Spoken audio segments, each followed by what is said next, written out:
Oscillatoria, ठीक है। शैवाल यानी बॉटनी का आपका जो फर्स्ट पेपर है, एल्गी, ब्रायोफाइटा एंड लाइकेन, ठीक है ना, वही पढ़ रहे हैं हम लोग। तो सबसे पहले इसमें देखो, इसके कॉमन कैरेक्टर्स एल्गी वगैरह के सारे हो गए, ठीक है। अभी क्या पढ़ रहे हैं, ऑसिलेटोरिया। ऑसिलेटोरिया का मतलब क्या है, वह शैवाल जिसके अंदर क्या होगा, गति कैसी होगी, दोलन वाली गति होगी, ठीक है। और दोलन गति को अंग्रेजी में क्या कहते हैं, ऑसिलेशन। इसीलिए ये दोलनी गति करता है, ठीक है, ऐसे ऐसे घूमेगा, तो इसीलिए उसको क्या बोल देंगे, ऑसिलेटोरिया।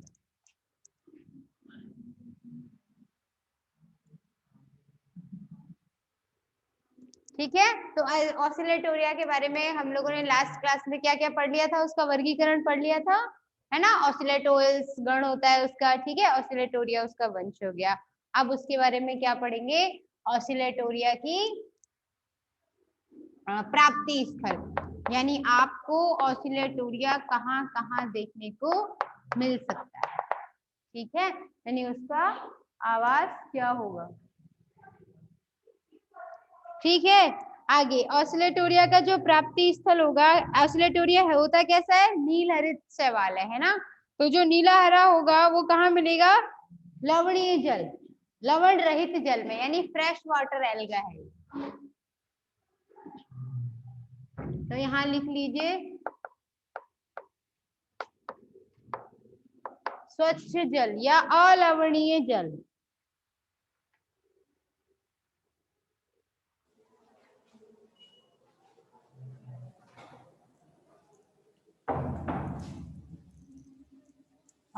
या फिर स्वच्छ जल के बजाय, अच्छा स्वच्छ जल और इसके अलावा लिख लीजिए अलवणीय।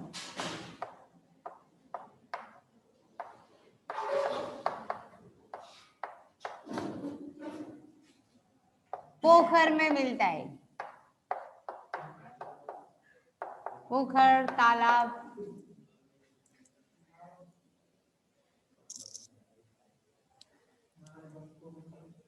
नहरें, नाले जो है वहां पाया जाएगा।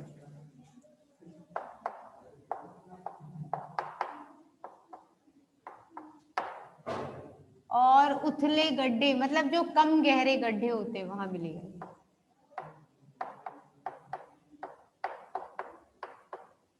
क्या होता है, कम गहरे जो गड्ढे होते हैं ना, उनमें पानी भरा रह जाता है, तब ये उत्पन्न हो जाता है उसमें।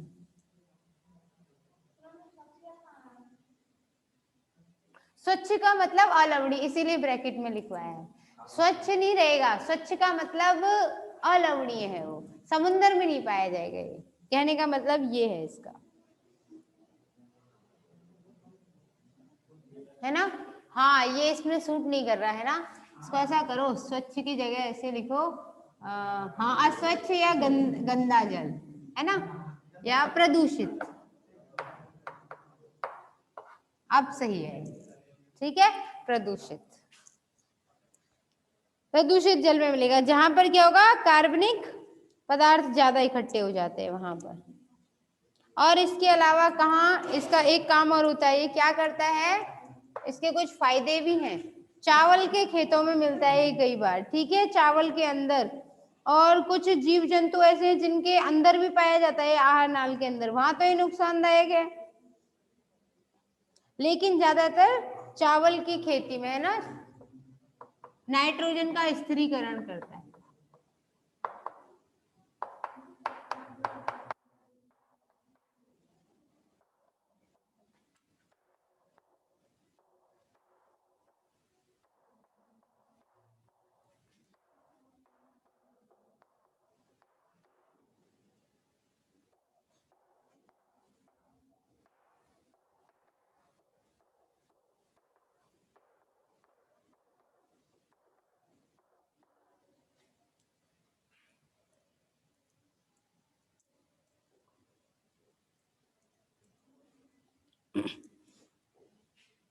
भारत में ऑसिलेटोरिया की लगभग 70 जातियां पाई जाती हैं।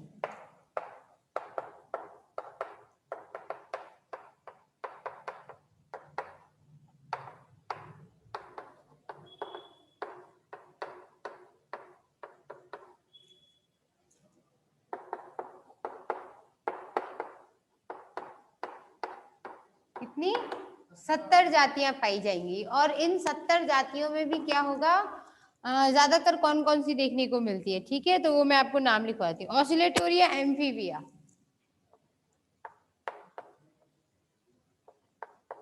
मतलब ऑसिलेटोरिया पूरा ही लिख दो, नहीं तो ऐसे भी हैं।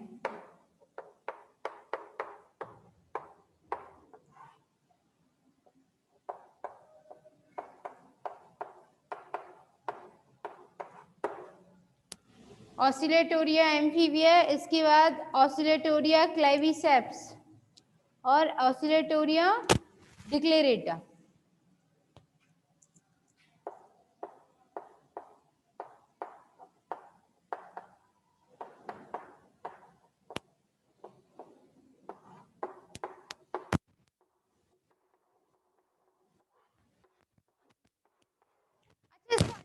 करते हैं क्योंकि कैरोलस लिनियस ने क्या दिया था, द्विनाम पद्धति दी थी, और द्विनाम पद्धति के अनुसार पहला नाम वंश और दूसरा नाम जाति का होता है।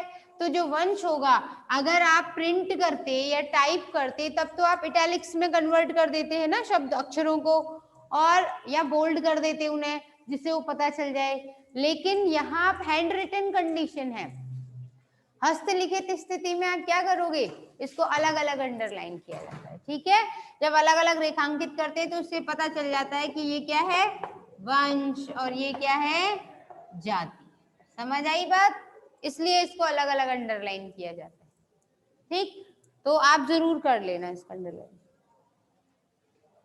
अच्छा, आगे फिर इसमें क्या होगा, इसका थैलस संगठन, ठीक है। अब इसकी फोटो बनाएंगे कैसा दिखता है, ठीक है। मिटा दूं, मिटा दूं ना,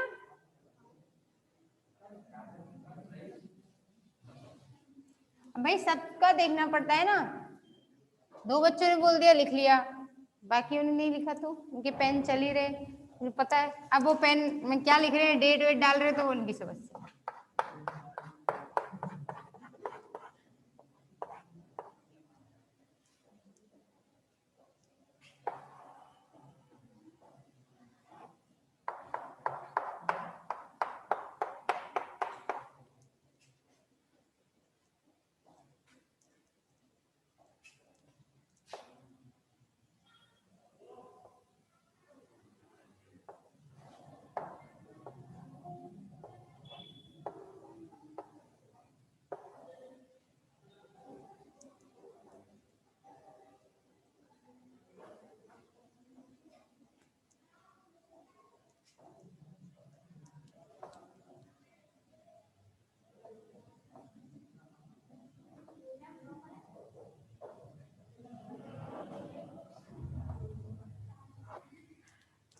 बनाओ,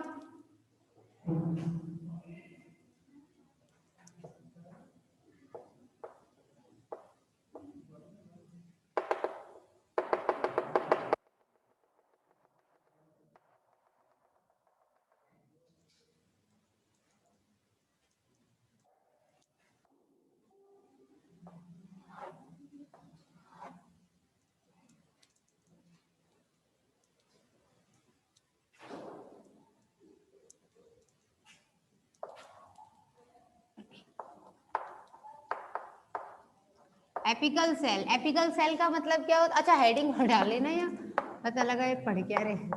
थैलस, थैलस संरचना, और यहाँ लिख लीजिए कैलिफ्ट्रा।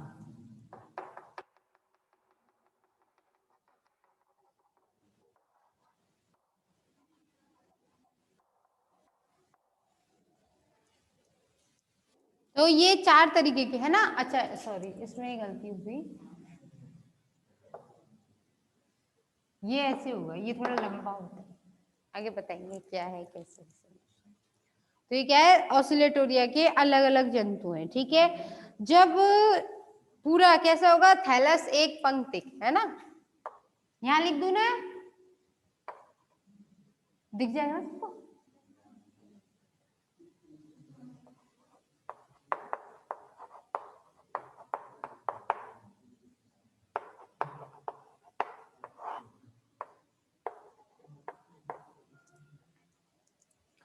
ऑसिलेटोरिया का जो थैलस होता है ना, यानी इसका काय जो होगा शरीर का,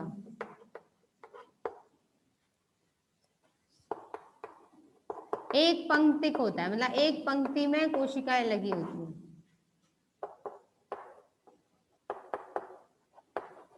अशाखित तंतुरूप होता है, और जब तंतुरूप होता है तो उसी को क्या कहते हैं, ट्राइकोम।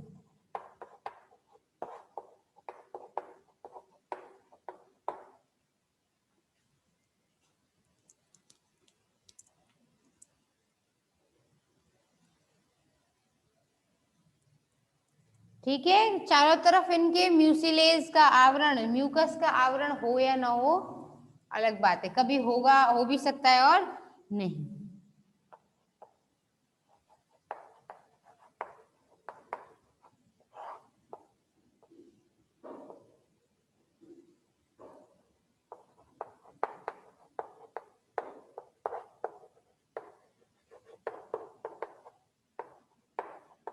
भाई म्यूसिलेज का आवरण ज्यादातर सवालों में कब देखने को मिलता है, म्यूसिलेज का आवरण तब देखने को मिलता है जब क्या होगा, उसके अंदर प्रतिकूल परिस्थितियां होंगी।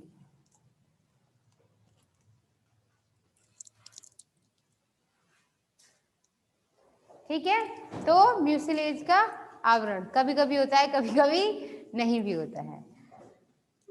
आगे, ऑसिलेटोरिया के विभिन्न प्रजातियों में क्या होती है, शीर्षस्थ कोशिका जो होती है वो अलग अलग संरचना की होगी। ठीक है, और अलग अलग संरचना जब टोपीनुमा होती है तो उसे क्या कहते हैं, कैलिप्ट्रा, है ना। और वो ऊपर वाली जो संरचना है ये, है ना, ऊपर वाली ये कोशिका है, और ये कोशिका भी एक क्या होती है, टोपी जैसी संरचना बना देती है, तो इसको क्या बोलेंगे, कैलिप्ट्रा। इधर ये अलग ही है ना, देखो एक बात समझना, ये शीर्षस्थ कोशिका तो सब में होगी, इस शीर्षस्थ कोशिका के ऊपर एक विशेष संरचना है, तो वो क्या होती है, कैलिप्ट्रा। कैलिप्ट्रा का मतलब है टोपी, टोपी नहीं है तो शीर्ष कोशिका होगी।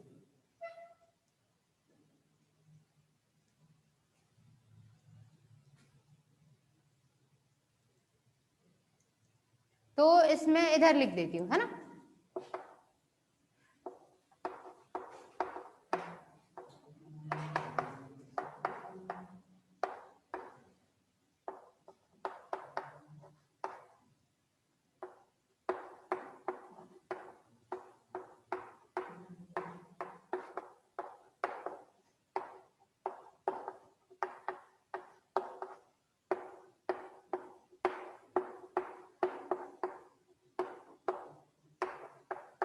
जिसे कैलिप्ट्रा कहते हैं।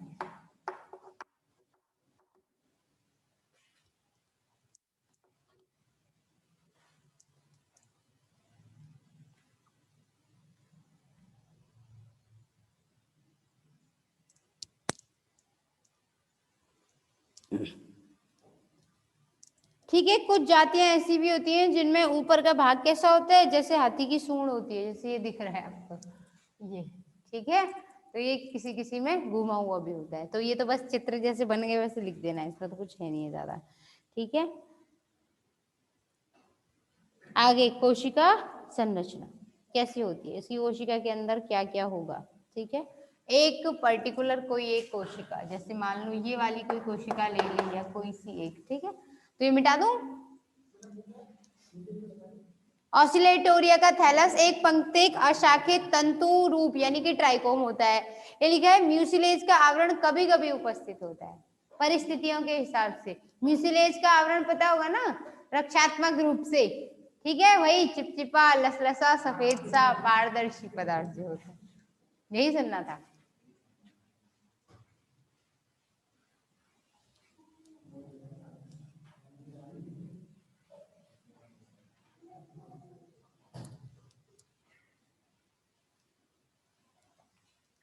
ठीक है, अब आगे लिखेंगे इसके बारे में कि इसकी कोशिका संरचना कैसी होती है।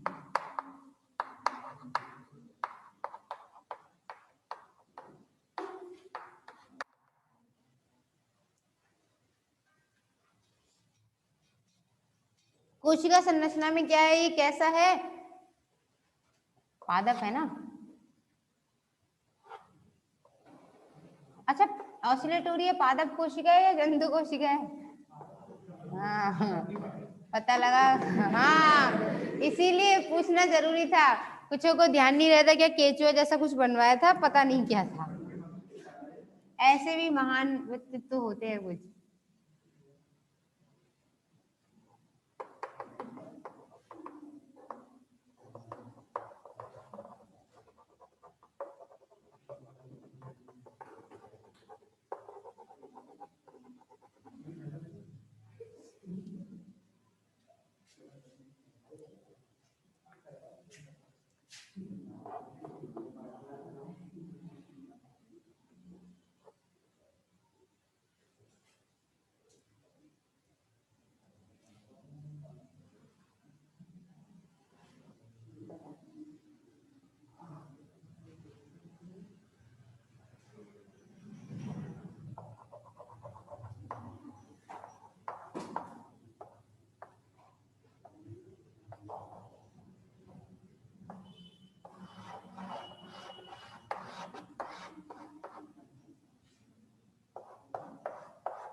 अब बना लो भी इसको।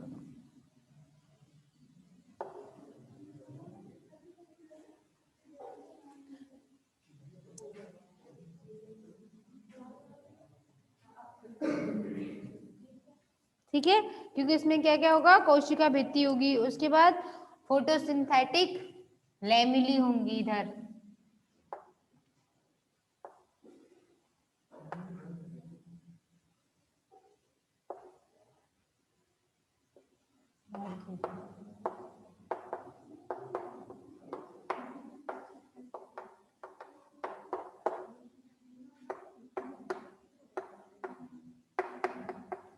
प्रकाश संश्लेषी पटलिकाएं होंगी जिससे प्रकाश संश्लेषण करेगा। उसके बाद इसमें संचय के लिए जो संरचना होती है उसे बोलते हैं कार्बोक्सिसोम।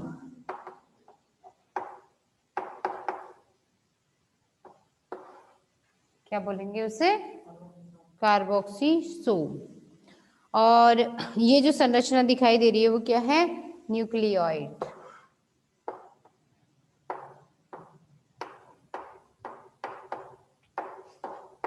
ठीक है, और ये क्या हुआ, इसमें कोशिका भित्ति जो होती है उस कोशिका भित्ति में एक दो क्या हो जाते हैं, उभार देखने को मिलते हैं।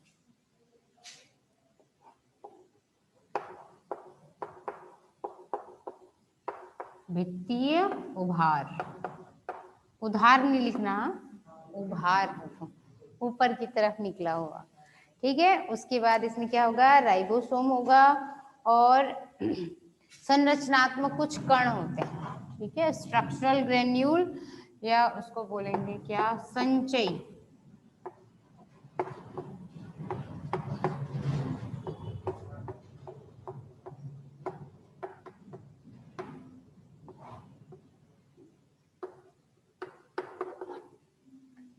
और यहाँ क्या हो गई, ये इसकी गैस वैक्यूल्स यानी इसमें श्वसन के लिए जो संरचना पाई जाएगी वो क्या होगी उसकी,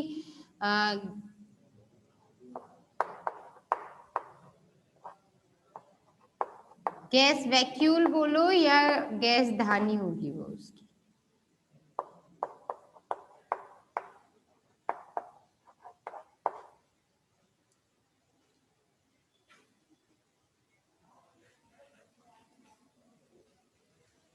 और ये जो संरचना बनी ना, ये कहीं ना कहीं इसको, ये जो सीध में बनाना थोड़ा सा इसको, ये और ये, तो इसको क्या बोलेंगे हम, ये एक तरीके से सेप्टम बना रहा है, यानी कि धीरे धीरे ये कोशिका जो है वो क्या हो रही है, अब दो में बंटने के लिए तैयार हो रही है, ठीक है। तो उसे क्या बोलेंगे, विकासशील पट्ट। हमारा देश विकसित है या विकासशील है, क्यों विकासशील है, अभी धीरे धीरे विकसित नहीं हुआ ना, अभी विकसित होगा। तो ऐसे यहाँ पर भी क्या है, ये पट्ट का निर्माण अभी हुआ नहीं है, अभी धीरे धीरे होगा। उसके बाद इसमें क्या आ जाएगा, फोटोसिंथेटिक लैमेली हो गया, राइबोसोम, ये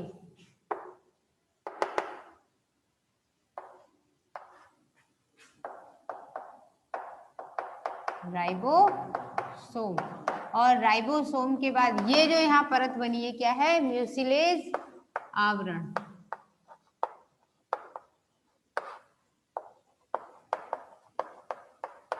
और म्यूसिलेज आवरण के बाद इसमें क्या बचेगा, साइटोप्लाज्म, यानी कि उसका जीव द्रव्य तो होगा ही।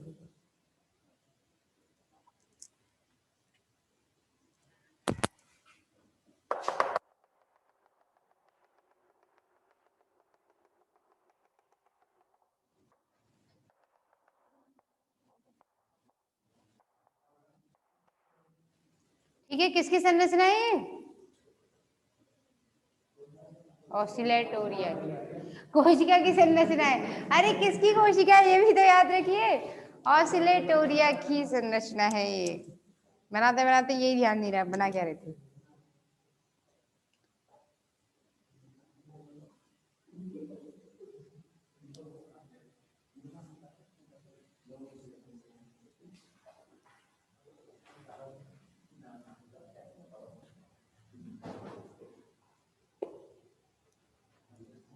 ठीक है, ज्यादातर इसमें कोशिका भित्ति है उसके दो स्तर होते हैं, ठीक है, मोटाई में इस तरीके से आप इसको बनाइए, फिर उसके बाद इसके बारे में लिखवाऊंगी इसमें क्या क्या और होगा।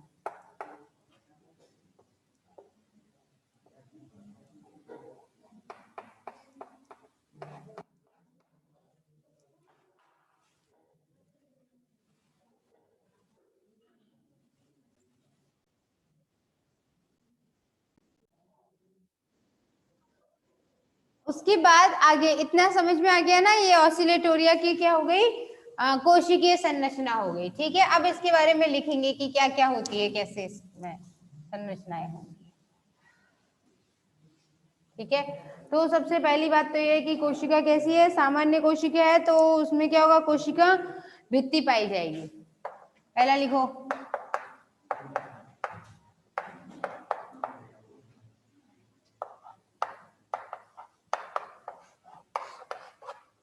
कोशिका भित्ति होती है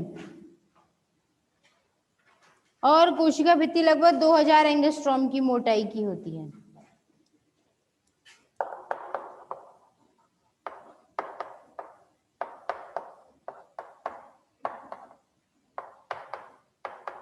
कभी कभी कैसी होती है, द्विपरतीय, एक अंदर की परत हो जाएगी और एक बाहर की परत हो जाएगी।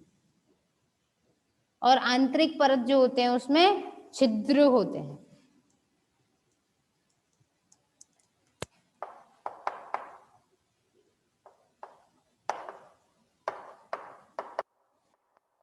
बाह्य भित्ति जो होती है वो किसकी बनी होगी? म्यूकोपेप्टाइड की।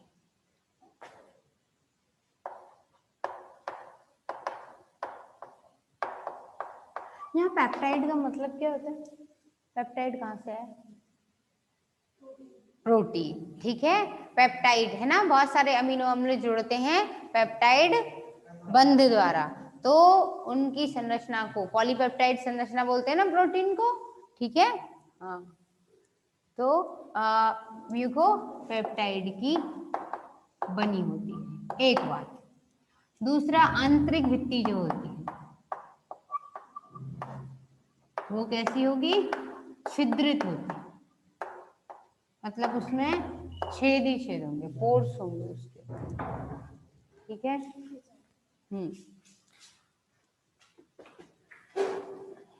फिर उसके बाद आगे क्या होगा इसमें? कोशिका भित्ति हो गई जीव द्रव्य।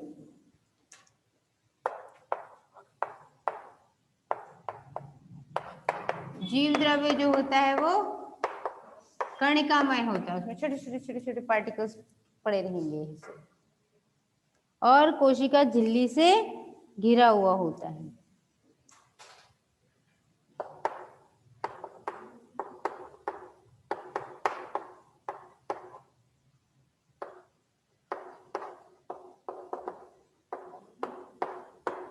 और कोशिका झिल्ली, वैसे आनी तो ऊपर ही थी, अब कोई बात नहीं।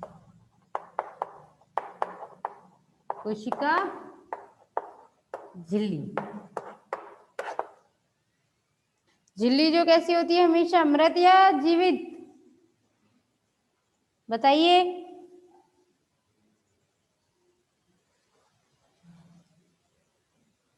कोशिका भित्ति जीवित होती है मृत होती है? बताओ।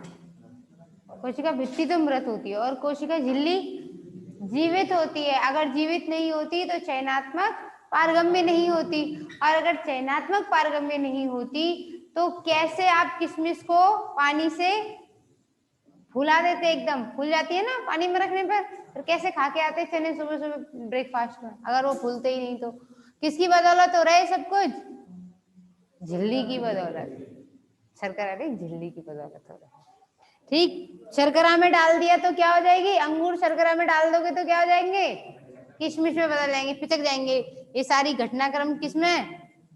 सेकंड ईयर में फिर पढ़ोगे, ठीक है। अभी के लिए इतना ही है कि कोशिका झिल्ली जीवित होती है। उसके बाद आगे लिखिए इसमें कि अच्छा, कोशिका झिल्ली तो लाइव होगी, है ना, ठीक है। अब आप लोग एक बार रिजॉइन कर दो।